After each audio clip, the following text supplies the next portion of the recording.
네, 오늘 제가 여러분에게 전해드릴 하나님의 말씀 제목은 신앙적 회의가 생길 때 어떻게 해야 하나요? 라는 이런 제목을 가지고 하나님의 말씀을 여러분에게 전해드리도록 하겠습니다. 부제는 3절에 나와 있는 것처럼 오실 그분이니까 아니면 다른 분을 기다리니까 라는 이런 제목을 부제로 잡게 되었습니다.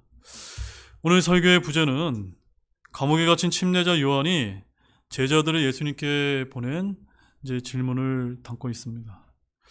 오늘날처럼 어려움이 많은 시기에 침례자 요한의 의구심 많은 이 질문은 저와 여러분을 하여금 많은 것을 느끼게 하는 것 같아서 오늘 이 말씀을 제가 특별히 준비를 하게 되었습니다.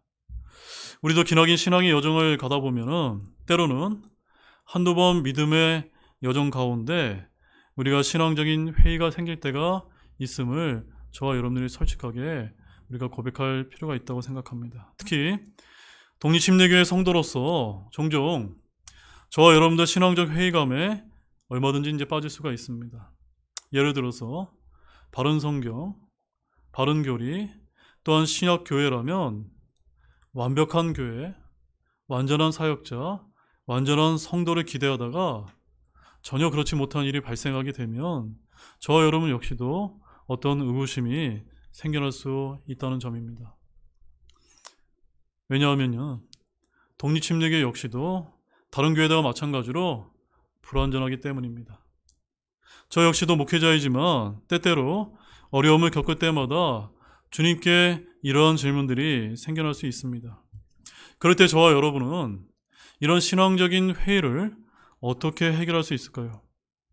오늘 말씀을 통해서 저와 여러분들이 하나님의 귀한 지혜를 얻어가시는 그런 귀한 시간이 되시기를 소망합니다. 자, 먼저 오늘 본문의 전체적인 내용부터 잠시 제가 말씀을 드리도록 하겠습니다.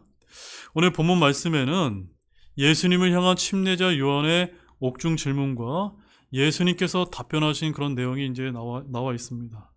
근데 침례자 요한은 어떤 이유로 감옥에 갇히게 되었던 것일까요? 마가복음 6장 17절 말씀을 가보게 되면은 침례자 요한은 자기 동생의 아내와 불법적인 결혼을 한 헤롯 왕을 책망하는 의로운 일을 하다가 감옥에 갇히게 되었다라고 그렇게 기록이 되어 있습니다.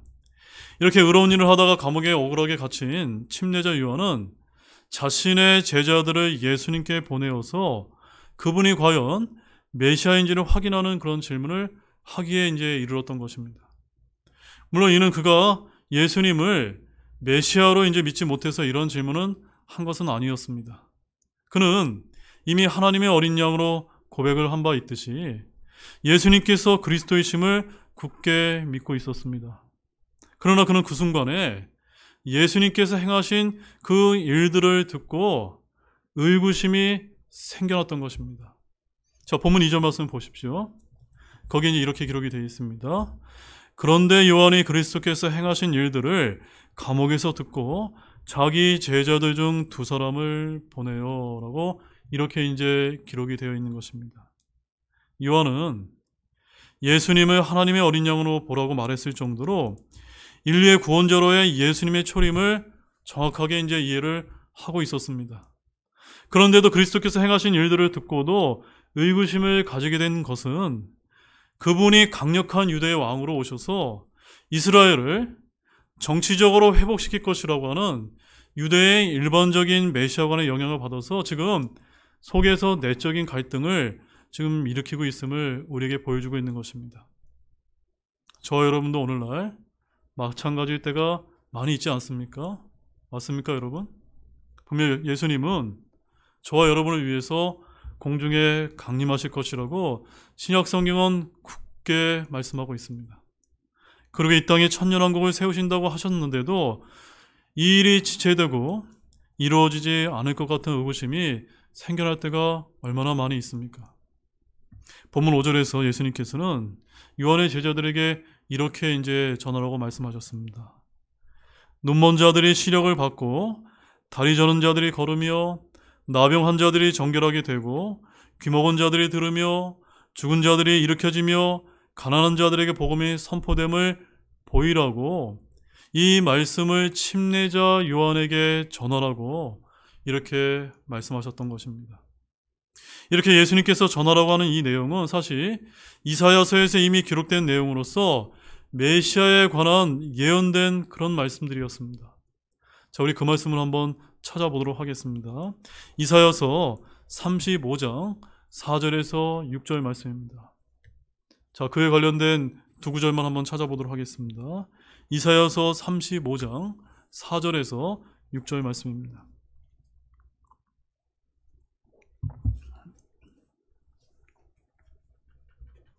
이사야서 35장 4절에서 6절 말씀 다 찾으신 줄 알고 한 목소리로 읽어보겠습니다. 두려워하는 마음을 가진 자들에게 이르기를 마음을 강하게 하라. 두려워하지 말라. 보라, 너희 하나님께서 오셔서 원수를 갚으시리니 곧 하나님께서 대갚음하시리라. 그분께서 오셔서 너희를 구원하시리라 하라. 그때 눈먼 자들의 눈이 열리고 귀 먹은 자들의 귀가 열릴 것이며 그때 다리 저는 자는 사슴같이 뛰고 말 못하는 자의 혀는 노래하리니 광야에서 물들이 터져 나오며 사막에서 시내들이 흐를 것이기 때문이라. 여러분 한번 생각해 보시기 바랍니다. 지금 이 침례자 요한이 있었던 시기가 시대적으로 어떤 상황이었습니까?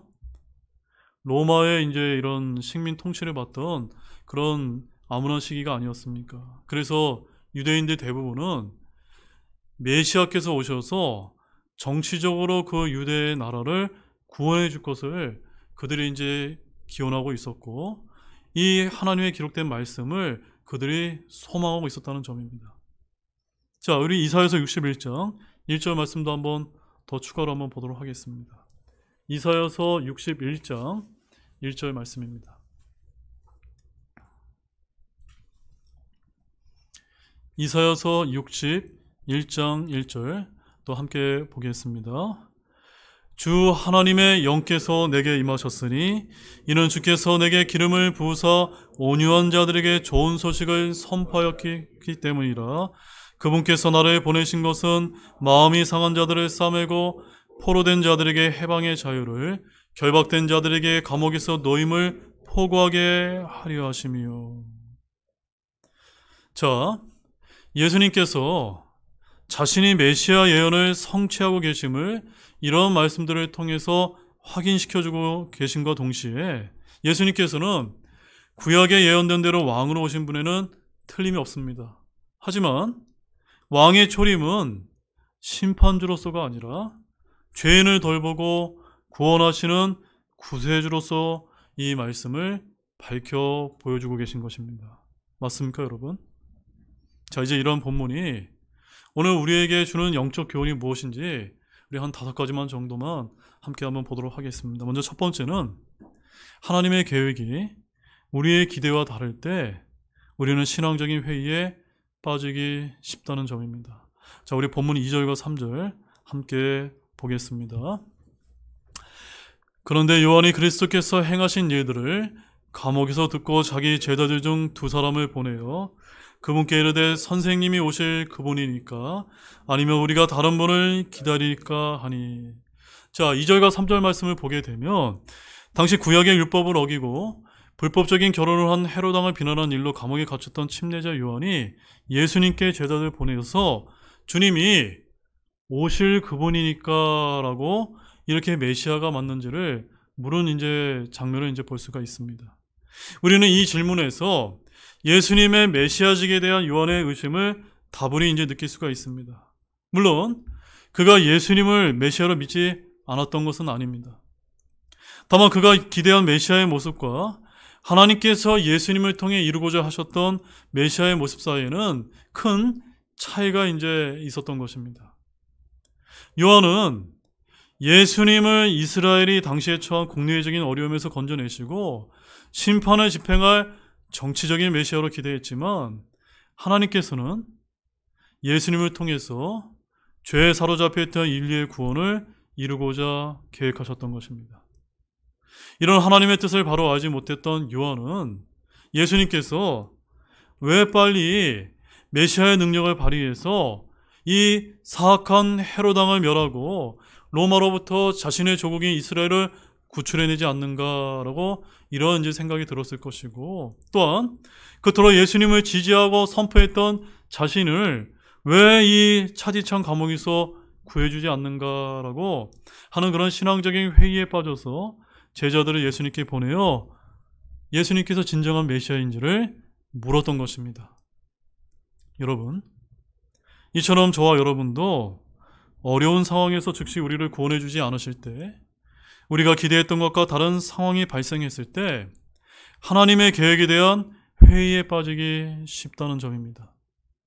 그러나 우리는 많은 경우에 하나님의 뜻과 우리의 생각과는 너무나 큰 차이가 있다는 사실을 잘 아시기를 바랍니다. 왜냐하면 하나님의 계획은 전 우주를 운행하실 만큼 무한하고 크지만 저와 여러분의 생각은 한 치의 앞도 알 수 없을 만큼 제한적이고 작기 때문입니다. 우리 전도서 8장 17절 말씀을 한번 보시겠습니다. 전도서 8장 17절 말씀입니다. 전도서 8장 17절 말씀에 아주 귀한 말씀이 이제 기록이 되어 있습니다. 자, 전도서 8장 17절 찾으신 줄 알고 같이 보겠습니다. 그때 내가 하나님의 모든 일을 눈여겨보고 해 아래서 이루어진 일을 사람이 알아낼 수 없음을 알았으니 이는 사람이 수고하여 그것을 찾아내려 할지라도 발견할 수 없기 때문이라. 또 참으로 지혜로운 자가 그것을 알려고 생각할지라도 그것을 발견할 수 없으리라. 발견할 수 있습니까? 없습니까? 없다고 이제 성경은 우리에게 알려주고 있습니다. 여기서 보듯이 우리는 하나님의 계획과 뜻이 모두 우리가 알거나 이해할 수 없다라고 하는 이 말씀을 굳게 믿으시기 바랍니다. 저와 여러분은 우리의 생각과 하나님의 계획이 다르다고 해서 실망하거나 회의에 빠져서는 안 될 것입니다. 유한한 인간의 생각과 무한 하나님의 계획이 서로 다른 것이 너무나 자연스러운 것이기 때문입니다. 이사야서 55장 8절과 9절에는 또 이런 말씀이 이제 기록이 되어 있습니다. 내 생각들은 너희 생각들이 아니며 내 길들은 너희 길들이 아니니라. 주가 말하노라. 하늘들이 땅보다 높음 같이 그렇게 내 길들은 너희 길들보다 높고 내 생각들은 너희 생각들보다 높으니라 라고 이렇게 말씀을 하고 계십니다. 그러므로 우리는 우리의 머리로 이해할 수 없는 하나님의 계획에 대해서 회의를 품거나 또한 장차 이루어질 오멸 일들을 저희들이 기대할 수 있고 잠잠히 순종할 수 있는 성도 여러분 모두가 되시기를 소망합니다. 자, 그 다음에 두 번째는 오늘 많은 사람들이 다른 그리스도를 기다림으로 우리가 진짜 그리스도를 소개할 필요가 있다는 점입니다. 자, 다시 2절과 3절 말씀을 보게 되면 요한은 자신이 생각했던 그리스도의 모습과 실제 예수님의 모습이 너무나 달랐기 때문에 정말로 그분이 지금까지 기다려온 그리스도가 맞는지를 확인하고 싶었습니다. 당시 유대인들이 그분을 배척한 것도 같은 이제 이유에서였습니다. 즉 유대인들은 그리스도는 왕이며 이스라엘의 구원자라고 생각을 했는데 예수님의 모습은 그들의 생각과 너무나 거리가 멀었기 때문입니다. 그래서 유대인들은 하나님께서 보내신 진정한 그리스도가 곁에 있었음에도 오히려 예수님을 십자가에 못 박고 오늘날까지도 여전히 다른 그리스도를 기다리고 있는 것입니다. 따라서 우리는 아직도 다른 그리스도를 기다리는 많은 사람들에게 유일한 구원자이신 예수 그리스도의 이름을 전하기를 바랍니다. 바울도 곳곳을 다니면서 성경 말씀을 가지고 예수님께서 곧 하나님이 보내신 진정한 그리스도라고 증언을 이제 했던 것입니다. 자, 우리 사도행전 17장 2절과 3절 말씀을 한번 보시겠습니다.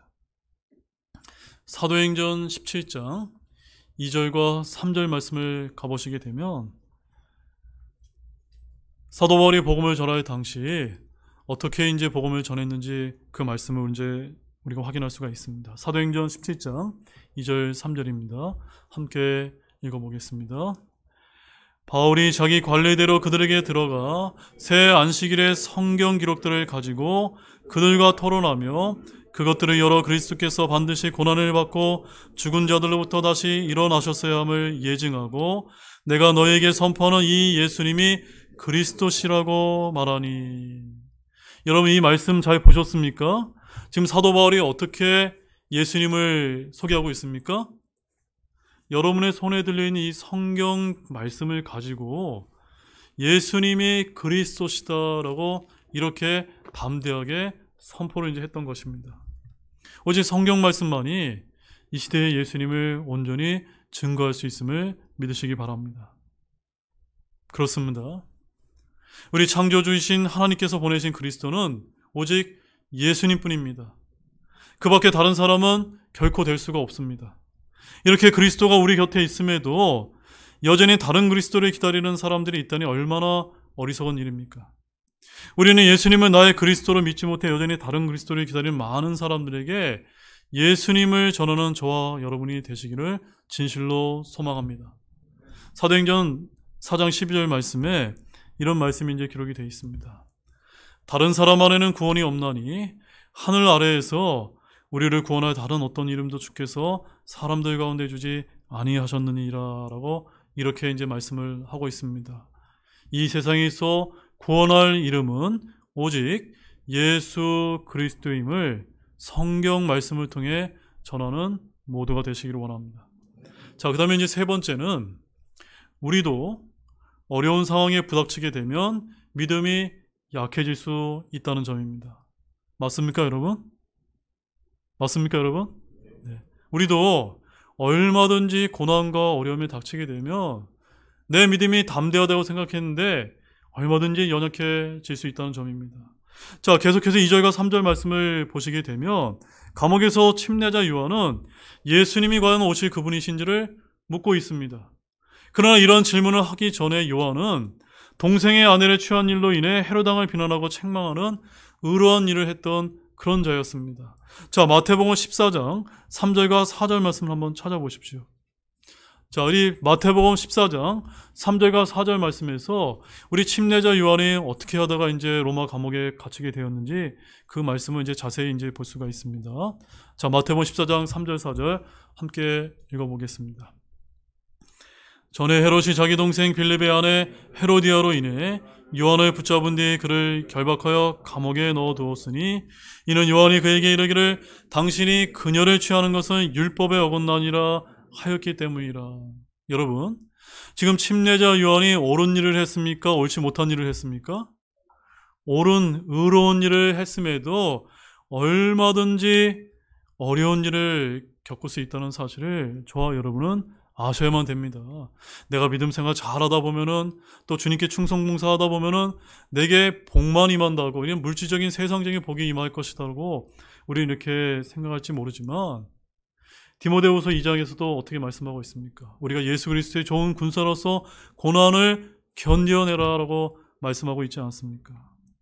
여기서 침례자 요한이 절대 군주를 향해서 얼마나 멋지고 의로운 행동을 합니까? 하지만 이 일로 인해 요한은 차디찬 감옥에 갇히는 그런 불쌍한 신세가 되고 말았다는 점입니다. 여러분, 감옥에 갇힌 그의 삶이 얼마나 고통스러웠겠습니까? 아마 우리가 상상하는 것은 그렇지 어렵지 않았을 것입니다. 이런 기약 없는 고난이 계속되자 요한의 믿음은 어떻게 이제 되었습니까? 그의 믿음도 서서히 약해지기 시작했고 예수님이 정말로 그리스도인지 의문이 생기기 시작했던 것입니다. 예수님께서 진정 하나님이 보내신 그리스도라면 대언자인 자신과 같은 자를 이런 어려운 상황 속에 내버려 두지 않을 것이라고 그가 기대하지 않았을까요? 여러분, 근데 침례자 요한이 어떤 사람입니까? 누구입니까? 그럼 바로 예수님께서 하나님의 어린 양이라고 이제 고백을 했던 적이 있었고, 또한 자신이 예수님의 길을 예비하러 왔고 예수님의 신발끈도 풀 자격이 없다고 말할 정도로 확실한 믿음을 가졌던 그런 위대한 대언자가 아니었습니까? 우리 디모데후서 16장 17절 말씀을 한번 같이 보겠습니다. 디모데후서 1장 16절과 17절 말씀입니다. 우리가 디모데후서 강의 시간을 통해서도 한번 우리가 살펴봤던 그런 말씀입니다. 디모데후서 1장 16절 17절입니다. 함께 읽겠습니다. 주께서 오네시보로의 집에 긍휼을 베푸시기 원하나니 이는 그가 자주 내게 새 힘을 북돋아 주고 나의 사슬을 부끄러워하지 아니하였으며 오히려 그가 로마에 있었을 때는 매우 부지런히 나를 찾아내어 만났기 때문이라. 지금 이야기가 지금 누구의 이야기입니까? 지금 사도 바울의 이야기입니다. 지금 사도 바울 역시도 침례자 요한과 마찬가지로 로마 감옥에 지금 갇혀 있었던 것입니다. 한 사람은 예루살렘 감옥에, 한 사람은 로마 감옥에 갇혀서 정말 한 사람은 위대한 대언자였고 한 사람은 위대한 사도였음에도 불구하고 이 두 사람이 지금 어떠한 상황에 처하게 된 것입니까? 한 사람은 믿음이 연약해졌고 한 사람은 새 힘을 북돋아 줄 만큼 그의 믿음 역시도 위로가 필요했던 것입니다. 신약에서 이렇게 사도 바울의 비슷한 사례가 있었음을 저와 여러분들이 반드시 이제 기억을 해야만 됩니다. 바울도 로마 감옥에 갇히자 자신을 돕던 여러 사람으로부터 배신을 당하면서 그의 믿음 역시도 연약해 가고 있었던 것입니다. 이때 오네시보라는 형제가 바울을 만나서 새 힘을 북돋아줄 그럴 필요가 있었다는 점입니다. 여러분, 저와 여러분도 고난 중에 하나님의 도우심을 느끼지 못하고 우리가 혼자라고 느끼고 생각하게 될 때 주님께서 왜 나를 도와주지 않는가 이렇게 낙심하면서 믿음이 연약해지기가 쉽지 않습니까? 사랑하는 여러분, 옛날 유럽의 그 위대한 종교개혁가인 마틴 루터도 고난 중에 크게 낙심한 적이 있었다고 그렇게 이제 알려집니다. 그때 그의 아내가 장례 복장을 한 채 루터 앞에 이제 나왔는데 루터가 아내에게 이렇게 이제 물었습니다. 누가 죽었냐고 이렇게 물었더니 그 아내가 뭐라고 이제 대답한지 아십니까, 여러분? 루터 아내가 이렇게 이제 루터에게 이제 대답을 했다고 합니다. 당신의 하나님이 돌아가셨습니다. 하나님이 돌아가시지 않고서야 당신이 어떻게 그렇게 낙심할 수 있습니까? 라고 이렇게 이제 물었다고 합니다. 이 말을 듣고 크게 깨달았던 루터는 다시 새 힘을 얻고 종교개혁에 나서서 결국 성공할 수 있었다라고 이렇게 우리에게 알려지고 있는 것입니다. 그렇습니다. 고난은 때로 우리 성도들의 믿음을 약하게 만들기도 합니다. 하지만 그러한 고난의 때에도 우리는 결코 혼자가 아님을 굳게 믿으시기 바랍니다. 우리가 느끼지 못할지라도 하나님은 여전히 우리를 도우시고 우리와 늘 함께 하시는 분이심을 굳게 믿으시기 바랍니다. 우리 시편 121편 3절과 4절 말씀도 한번 찾아보시겠습니다. 시편 121편 3절과 4절입니다. 자, 시편 121편 3절 4절에 어떤 말씀이 이제 기록되어 있는지 그 말씀을 통해서 우리가 이제 위로를 받으시기 원합니다. 함께 읽겠습니다. 그분께서 내 발이 흔들리지 아니하게 하시며 너를 지키시는 분께서 졸지 아니하시리로다. 보라, 이스라엘을 지키시는 분은 졸지도 아니하시고 주무시도 아니하시리로다. 아멘이시죠? 저와 여러분이 믿고 우리를 구원하신 주님께서는 결코 여러분을 지키시기 위해서 주무시지 않는 분이심을 굳게 믿으시기 바랍니다. 따라서 이 시편 말씀처럼 지금 여러분 가운데 고난이 이제 있다 할지라도 여러분과 함께 하시는 하나님을 기억하며 여러분의 믿음을 더욱 굳건히 하시는 모두가 되시기를 바랍니다. 자, 이제 네 번째는 믿음에 대한 긍정적인 회의는 우리를 확실한 믿음에 거하게 할 수 있다는 점입니다. 자, 이 부분이 되게 중요합니다. 한번 제목만 한번 따라 보시겠습니까? 믿음에 대한 긍정적인 회의는 우리를 확실한 믿음에 거하게 할 수 있다는 점입니다. 여러분, 이 내용이 좀 이해가 되셨습니까? 여러분이 부정적인 회의가 일어날 때가 있고 어떤 경우는 긍정적인 회의가 일어날 수 있다는 점입니다. 이 두 가지가 있는데 지금 제가 여기서 얘기하는 거는 부정적인 그런 회의와 질문을 얘기하는 것이 아니라 얼마든지 긍정적인 회의와 질문이 이제 일어날 수 있다는 것을 오늘 이 침례자 요한의 예를 통해서 보여드리고자 하는 것입니다. 자, 본문 2절과 3절에는 요한이 예수님께 제자들을 보내어 진정한 그리스도가 맞은지 물은 사실이 나오고 이제 본문 4절과 5절 말씀에는 그 물음에 대한 예수님의 답변을 이제 기록하고 있는 것입니다. 요한은 자기가 생각했던 그리스도와는 너무나 다른 예수님의 모습에 정말로 예수님께서 그리스도이신지 의심스러웠지만 확신을 얻기 위해 누구를 보냈습니까? 자신의 제자들을 예수님께 보내어서 그 회의에 대한 확실한 답을 주님께 친히 얻었던 것입니다. 잘 보십시오. 이 확실한 답을 누구만 줄 수 있습니까? 오늘날 주시면 줄 수 있는 것입니다. 오늘날 우리는 주님을 만날 수 없는 이 시대에 우리가 어디서 답을 찾을 수가 있습니까? 하나님의 말씀을 통해서만 우리가 그 답을 이제 찾아야 되는 것입니다. 일반적으로 예수님께서 그리스도이신을 의심한다면 그것은 분명 불신의 이제 죄입니다. 하지만 우리는 이러한 요한의 질문을 보고 불신앙이라고 말하지는 않는다는 점입니다. 왜 그렇습니까? 바로 요한이 한 이 질문은 요한이 자신의 믿음의 확증을 얻기 위해 시작했던 부정적인 것이 아니라 어떤 것입니까? 긍정적인 회의였기 때문입니다. 아시겠습니까, 여러분? 이런 경우에는 그의 의심이 오히려 우리의 믿음을 돈독히 하는데 크게 도움을 준다는 데 있습니다. 모든 것을 믿음으로 무조건적으로 수용하다 보면 맹목적인 신앙이나 기준 없는 신앙이 되기 쉽습니다.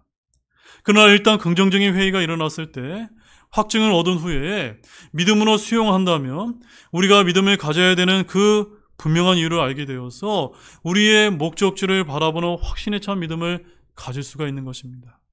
예를 들어서 이제 저와 여러분 같은 경우에는 과연 우리가 사용하는 이 킹제임스 성경이 하나님의 올바른 말씀인가? 이런 긍정적인 여러분들의 질문들이 우리 여러분의 마음속에서 한번 가져보실 필요가 있다는 점입니다. 또한 신약 성도의 휴거는 있는가? 또한 우리가 받은 구원은 영원히 안전한가? 또한 주님께서 지상 강림하셔서 진짜로 천년 왕국을 세우시는가? 이러한 등등의 많은 긍정적인 질문들이 생겨날 수 있습니까? 없습니까? 얼마든지 이제 생겨날 수 있지 않습니까? 이러한 것들이 그런 긍정적인 회의에 그런 질문들에 포함될 수 있다는 점입니다. 우리 사도행전 17장 11절 말씀 한번 보십시오. 자, 이런 긍정적인 이제 회의가 질문들이 생겨날 때 저와 여러분은 이제 어떻게 해야 될까요? 사도행전 17장 11절 말씀입니다.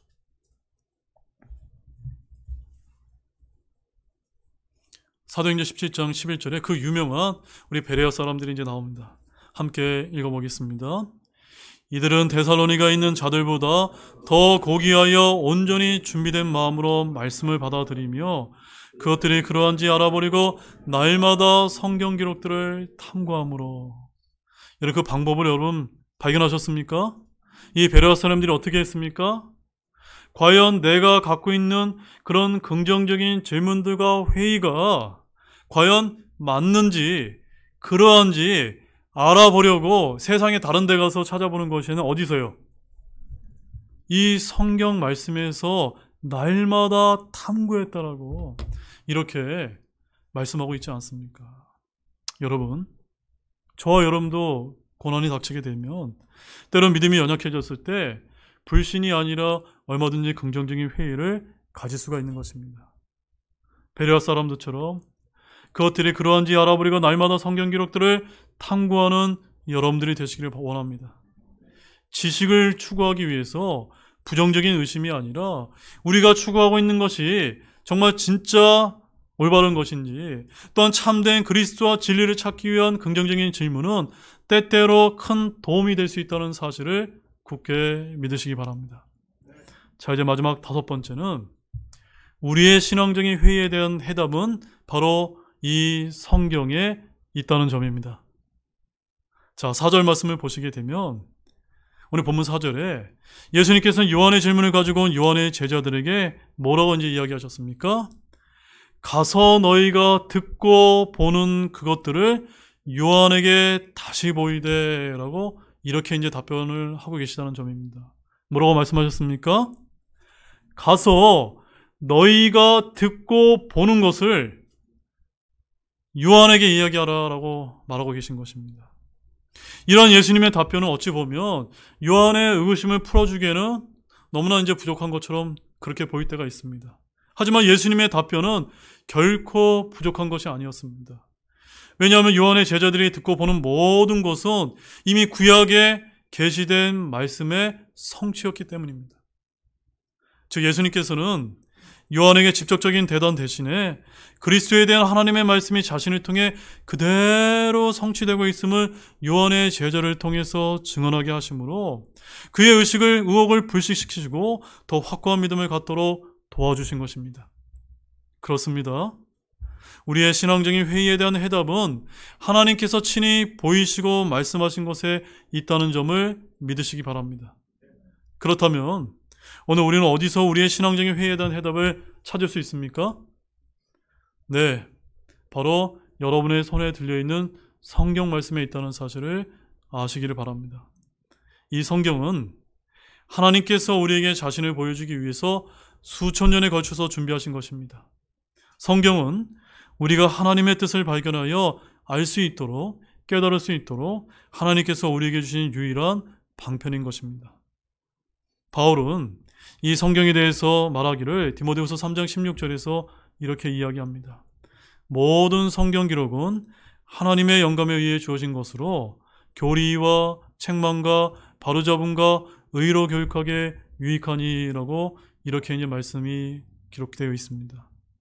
따라서 우리가 성경에서 하나님의 말씀을 듣고 성경에서 하나님의 역사하심을 확실히 보게 되면 모든 우리의 신앙적인 회의는 얼마든지 사라질 수 있음을 아시기를 바랍니다. 이를 굳게 믿으시기 바랍니다. 그러므로 사랑하는 형제자매님 여러분, 신앙적인 회의가 올라오고 의심이 생길 때 하나님의 숨결이 살아 숨쉬는 성경으로 돌아가십시오. 성경을 떠나지 말고 성경 속에서 하나님과 우리의 문제를 친히 직접 상담하시기를 바랍니다. 신앙 문제의 해답을 여러분의 주변에서 여러분에게 친구들에게 세상에서 찾으려 하는 사람은 영어 문제의 답을 수학에서 찾는 사람과 마찬가지인 것입니다. 우리는 자신이 신앙적인 회의에 빠지게 되었을 때 오직 성경 말씀을 통해서 하나님께서 나에게 말씀하신 것이 무엇인지 또 보이신 것이 무엇인지를 발견하여 더욱 확고한 믿음을 갖는 지혜로운 성도가 되시기를 바랍니다. 자, 이제 마지막 말씀으로 요한복음 5장 39절과 40절 말씀을 함께 보시겠습니다. 요한복음 5장 39절 40절 말씀입니다. 자, 우리가 이제 생명같이 붙들어야 될 마지막 말씀입니다. 요한복음 5장 39절 40절 말씀, 마지막 말씀인 관계로 큰 목소리로 함께 읽어보겠습니다. 성경 기록들을 탐구하라. 너희가 그것들 안에서 영원한 생명을 얻는 줄로 생각하는데 그것들은 나에 대하여 증언하는 것들이니라. 그런데도 너희는 생명을 얻기 위해 내게 오기를 원치 아니하는도다. 아멘. 이제 결론의 말씀을 드리겠습니다. 사랑하는 여러분, 아무리 믿음이 좋은 사람이라 할지라도 기나긴 믿음의 여정을 가다 보면 한두 번 신앙적인 회의에 얼마든지 이제 우리가 빠질 수가 있는 것입니다. 그것은 인간이 연약하고 불완전하기에 어쩔 수 없는 일입니다. 그토록 위대했던 침례전 요한 역시도 감옥에 갇히자 죽음을 기다리는 어려움에 빠지자 신앙적인 회의에 빠져 과연 예수님께서 메시아인지를 물었던 것입니다. 그러므로 중요한 것은 우리에게도 역시 이러한 신앙적인 회의가 찾아왔을 때 그것을 어떻게 지혜롭게 극복하느냐에 달려있는 것입니다. 요한은 어떻게든 예수 그리스도 안에서 그 문제의 해결을 받지 않았습니까? 저와 여러분 또한 예수님 안에서 그분이 하신 말씀 안에서 우리의 신앙적인 회의에 대한 답을 구할 필요가 있음을 아시길 바랍니다. 그렇게 될 때 답을 찾는 것은 물론 그것을 기회로 더 굳건한 믿음 위에 주님께서 서실 수 있도록 도와주실 수 있음을 아시는 저와 여러분 모두가 되시기를 우리 주 예수 그리스도의 이름으로 간절히 축원합니다. 우리 다 같이 일어나시겠습니다.